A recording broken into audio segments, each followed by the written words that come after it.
So let me scroll all the way back until I get before I divided. There we go. And there. So we've got that original sculpt. I am not going to use the standard brush, but I'm going to switch over to clay buildup. I'm going to divide. And let's just go back up. 1.5 million. The clay buildup is so great at creating form, regardless of what's happening, regardless of what your topology is doing, that my concerns are just a lot less.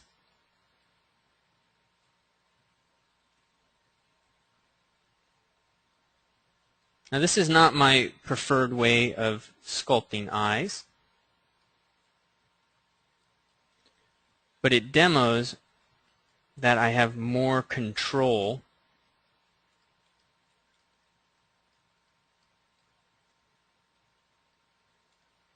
with the clay buildup. Even if these strokes look crazy, I still technically have more control. And I'm able to get that a lot faster because I can press Alt and push in. I don't have to rely on smooth.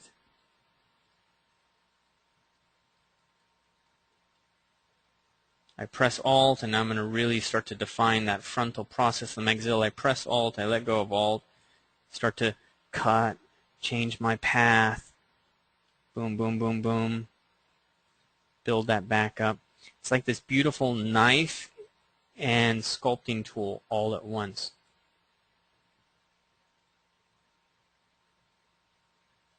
I can get a decent edge in there. And then I can round that edge out and throw a little bit at the bottom of it.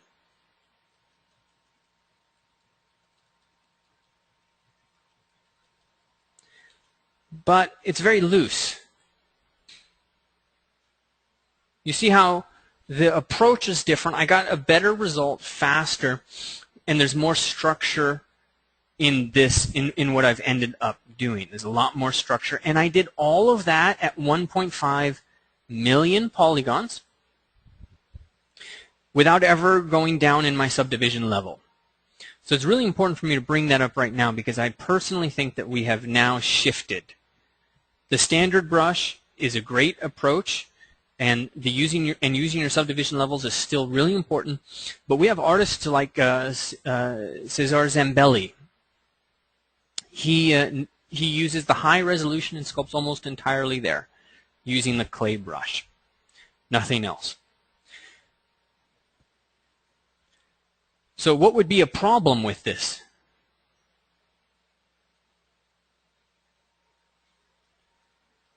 Anybody see problems with sculpting like this? Things that we need to solve, tools or features that we need to look at?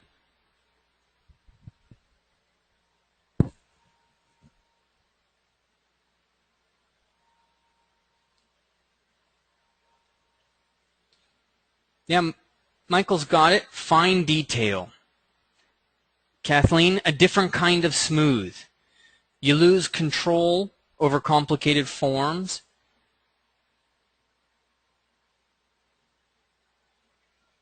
Yeah, problems with the underlining texture. Issues with major shape change. You know, this is still really crazy, right? I mean, look at this. Boom, boom, boom. What's going on? And da-da-da-da-da-da-da. And it's still structural as heck up there. I mean, I've got a million things going on this guy.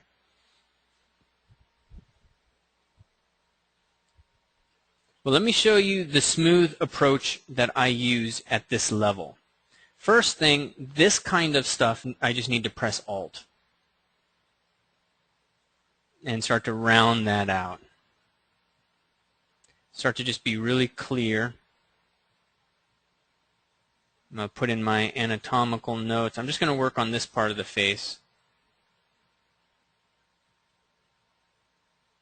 You can do what sculptors do. You start to, clay sculptors, you can start to make your strokes move in the pattern of wrinkles. Okay, I'm going to go real fast doing that though. This is really...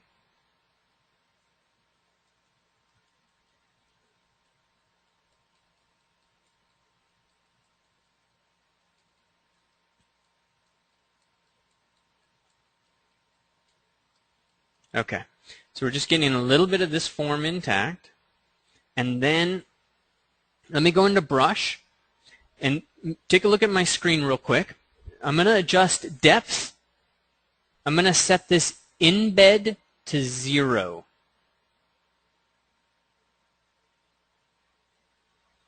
I'm setting it to 0. It was at 20. The default behavior was 20. Now, I'll press Alt, and you might notice that it's actually starting to do what that planar brush was doing. Remember I showed you the planar brush a bit ago?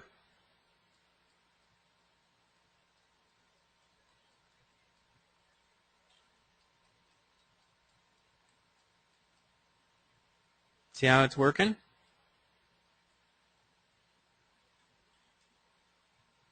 Then let go of Alt, and it'll actually start to build some of that form up. And now suddenly we start to not have all that crazy topology, all that crazy bump and just nuttiness of the form. Things start to be a little bit more refined. We can even pick planes that we really want to emphasize.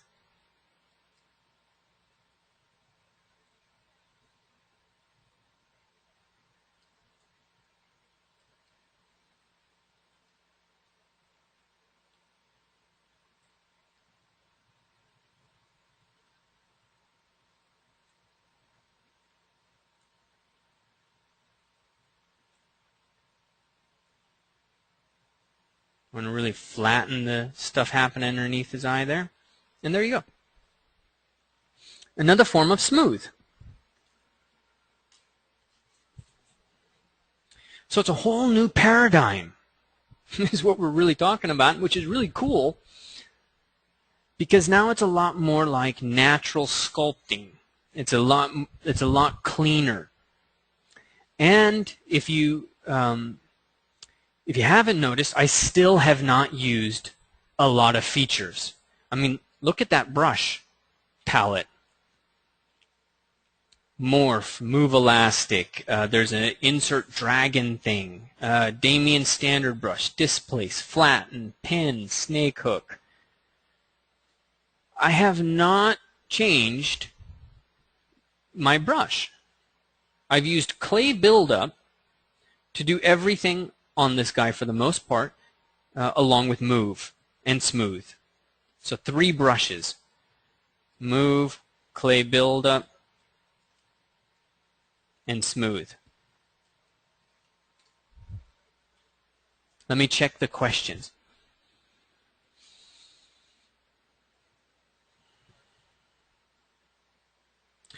Zero embed normalizes the strokes, so to speak. Zero embed, what it really does is it just says, don't push out and don't push in. So if I set this back to 20 and I make a stroke,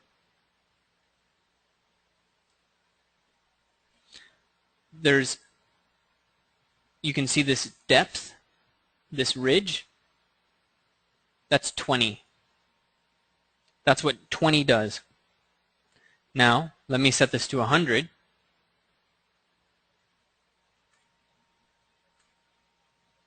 That's what 100 does. Much more. So what depth is saying is, okay, so we know where the surface is, and now we're going to take that sphere of influence and everything in it, and we're going to move it up to 100 so that it's the bottom of that sphere of influence is touching that. And you can see it. The bottom of that sphere of influence is just barely touching it. So when you set it to 0, what you're really doing is saying, Don't lift. Just do your thing. And the thing that it does is if it detects a crazy surface like this, the algorithm that ClayBrush does is it will start to normalize everything within its stroke, so that everything starts to get averaged in some capacity. It could be that if that white stroke, it'll pull everything up, up, up to the high points. That's if you've got Z-add on. Or it'll pull everything down to the low points if you've got Z-sub on. And that Z-sub is what is the first thing you do, and that's the really important one because the algorithm really shows its beauty in that case. It's like sanding.